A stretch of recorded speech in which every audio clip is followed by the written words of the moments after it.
ସତ୍ୟକିଳା ପକ୍ଷରୁ ଆପଣଙ୍କୁ ସ୍ୱାଗତ। ବେଆଇନ ଭାବେ ଚାଲୁଥିବା ଚିମିନି ଇଟାଭାଟି ଉପରେ ଜିଲ୍ଲା ପ୍ରଶାସନ ପକ୍ଷରୁ କଡ଼ା କାର୍ଯ୍ୟାନୁଷ୍ଠାନ ଗ୍ରହଣ କରାଯାଇଛି। ଜିଲ୍ଲାର ବିଭିନ୍ନ ଅଞ୍ଚଳରେ ବେଆଇନ ଇଟାଭାଟି ଚାଲୁଥିବା ବେଳେ ସୋମବାର 2ଟି ଇଟାଭାଟି ଉପରେ ଜିଲ୍ଲା ପ୍ରଶାସନ ପକ୍ଷରୁ ଚଢ଼ଉ କରାଯାଇଥିଲା।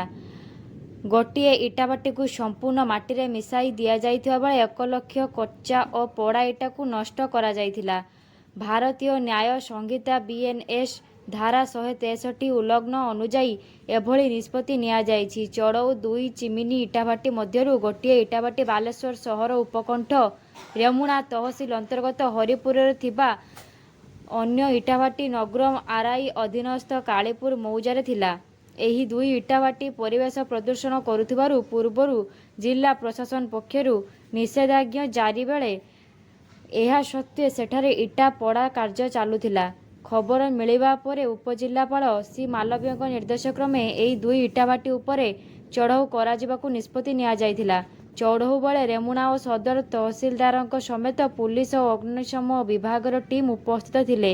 ଏହି ଟିମ୍ 1 ଲକ୍ଷ ଇଟାକୁ ନଷ୍ଟ କରିଥିବା ବେଳେ ଗୋଟିଏ ଚିମିନି ଇଟାଭାଟିକୁ ସମ୍ପୂର୍ଣ୍ଣ ଭାଙ୍ଗି ମାଟିରେ ମିଶାଇ ଦେଇଥିଲେ।